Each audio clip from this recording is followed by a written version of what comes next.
Hello, मैं Prakash Chand Chaurasia, Raghunath Nagar colony, 12 पत्थर, सिवनी से। आज हम हिंदी व्याकरण के अंतर्गत धातु पढ़ेंगे। वैसे सामान्य रूप से लोग धातु का अर्थ लोहा, तांबा, पीतल, सोना, चांदी आदि से लगाते हैं। वह भी एक धातु है, किंतु हिंदी व्याकरण के अंतर्गत धातु का अर्थ अलग होता है। आइए इस वीडियो में आज हम हिंदी व्याकरण में धातु क्या है ये पढ़ेंगे और उसके कौन कौन से प्रकार और देखेंगे कि क्या क्या हम पढ़ेंगे। इस वीडियो में हम पढ़ेंगे और देखेंगे नंबर 1 धातु क्या है हिंदी व्याकरण के अंतर्गत, नंबर 2 धातु के कौन कौन से भेद हैं, नंबर 3 मूल धातु क्या है, नंबर 4 सामान्य धातु क्या है, नंबर 5 नाम धातु क्या है, 6 सम्मिश्र धातु क्या है, 7 अनुकरणात्मक धातु क्या है, 8 व्युत्पन्न धातु क्या है, 9 यौगिक धातु क्या है।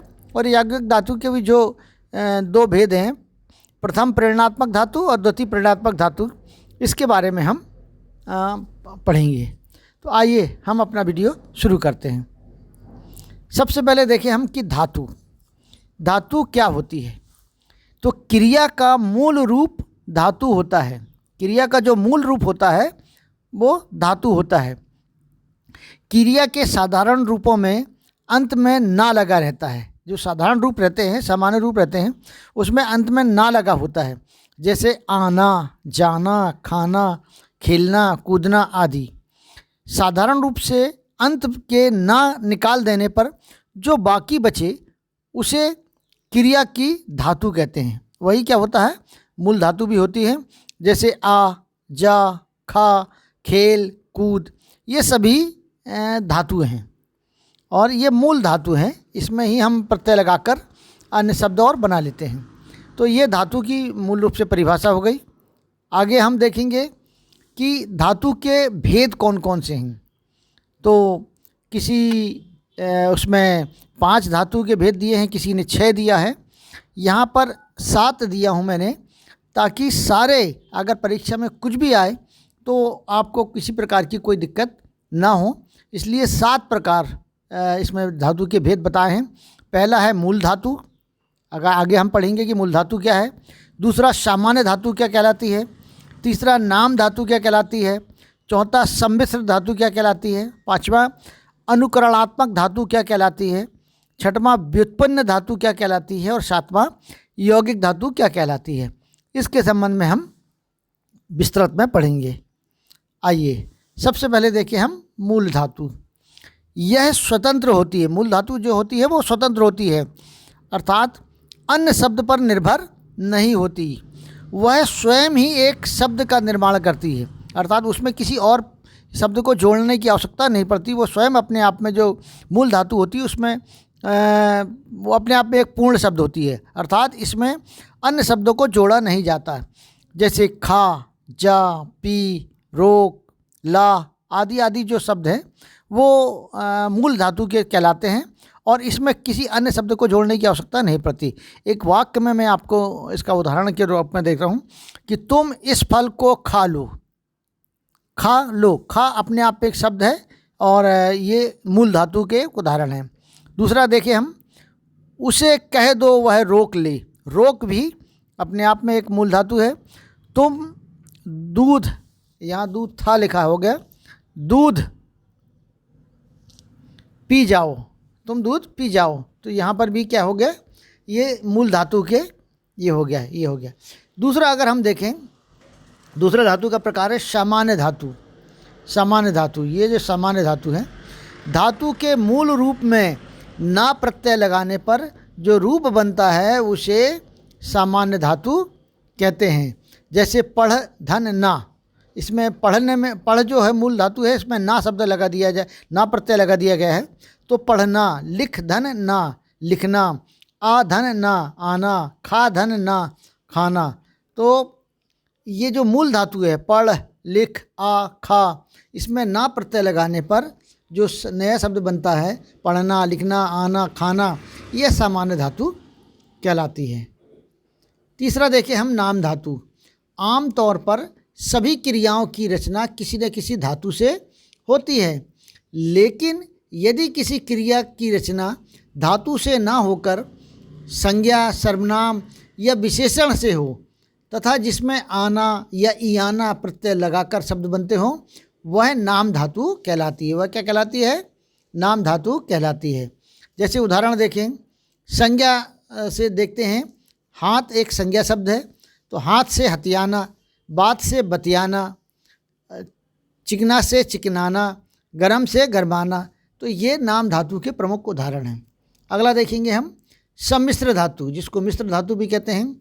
जो धातु संज्ञा, सर्वनाम या विशेषण के अंत में करना, होना, डालना, जाना, देना जैसे क्रियापद लगाकर बनाई जाती है, उसे सम्मिश्र धातु कहते हैं। जैसे उदाहरण के लिए देखेंगे, काम होना, तो इसमें काम होना, काम धन होना मतलब काम होना, सुंदर धन लगना मतलब सुंदर लगना, बाहर धन जा मतलब बाहर जा, सो धन जाना मतलब सो जाना आदि। तो ये क्या कहलाते हैं? सम्मिश्र धातु के उदाहरण हैं। आगे देखेंगे हम अनुकरणात्मक धातु। वे धातु हैं जो किसी ध्वनि के अनुकरण से बनाई जाती है। परीक्षा के दृष्टिकोण से अनुकरणात्मक धातु बहुत महत्वपूर्ण है। तो जो किसी ध्वनि के अनुकरण से बनाई जाती अनुकरणात्मक धातु कहलाते हैं। अर्थात जो धातुएं व्यक्तियों, प्राणियों या वस्तुओं की ध्वनि के अनुकरण से बनाई जाती है, उन्हें अनुकरणात्मक धातु कहते हैं। मतलब हम अनुकरण करते हैं किसी चीज़ का। जैसे उदाहरण के लिए स्कूल में जब घंटा टन टन करके बजता है, तो हम क्या कहते हैं कि इसका घंटा टन टन आ रहा है।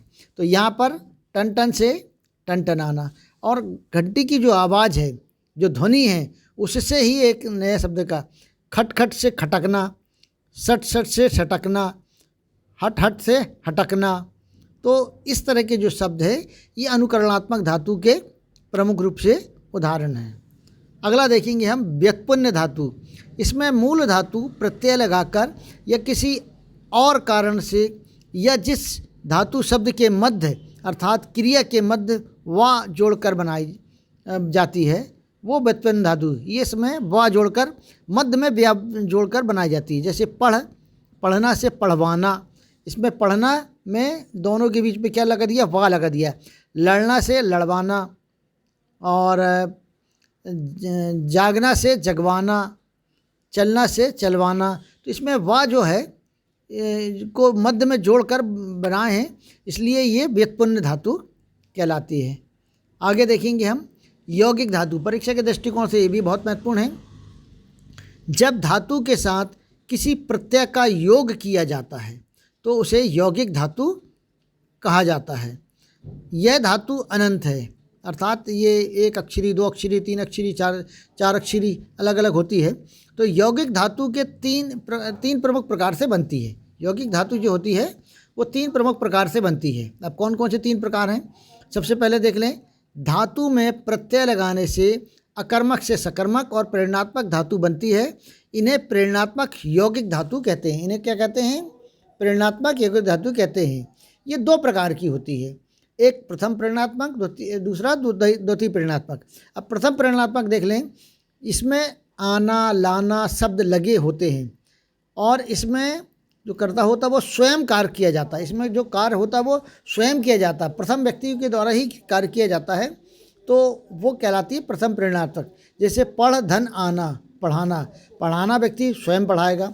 लिख धन आना मतलब लिखाना, मतलब स्वयं लिखाने को होता है, तो ये प्रथम प्रेरणात्मक। दूसरा है द्वितीय प्रेरणात्मक। इसमें वाना शब्द लगा होता है, इसमें किसी और के द्वारा कार्य करवाया जाता है, किसी और के द्वारा कार्य करवाया जाता है। पढ़ धन वाना, पढ़वाना। हमने देखे थी यहाँ पढ़ाना, इसमें आना शब्द लगा था, मतलब पढ़ाना, मतलब स्वयं को पढ़ाना। द्वितीय प्रेरणात्मक में देखेंगे पढ़ धन वाना मतलब पढ़वाना, मतलब पढ़वाना मतलब किसी दूसरे से पढ़वाना है। इसी तरह लिख धन वाना मतलब लिखवाना। तो ये द्वितीय प्रेरणात्मक का उदाहरण है। ये परीक्षा में कई बार पूछा जाता है। तो ये यौगिक धातु। इसके बाद देखेंगे दूसरा प्रकार कि किस तरह से यौगिक धातु बनती। कई धातुओं के संयुक्त करने से संयुक्त धातु बनती है। जैसे धातु धन धातु, मतलब दो प्रकार की धातुओं को जब जोड़ लेते हैं तो वो संयुक्त धातु बन जाती है, जैसे घूमना फिरना, रोना धोना, तो ये दोनों इसके प्रमुख उदाहरण हैं। तीसरा अगर हम देखेंगे, जिसमें संज्ञा या विशेषण से नाम धातु बनती है वह नाम धातु कहलाती है, जैसे बात से बतियाना, गाली से गलियाना आदि आदि। इस तरह से आज का जो धातु क्या है हिंदी व्याकरण के अंतर्गत वो चैप्टर कंप्लीट हुआ। आशा है कि आपको अच्छा लगा होगा। यदि अच्छा लगे तो लाइक करिएगा, सब्सक्राइब करिएगा। सब्सक्राइब करने से फ़ायदा ये है कि आने वाले अन्य वीडियोज आपको सरलता से, सहजता से तुरंत ही प्राप्त हो जाएंगे। और अगर अच्छा लगे तो अपने फ्रेंडों को भी सेंड करिएगा ताकि वो भी इसका लाभ उठा सकें। धन्यवाद।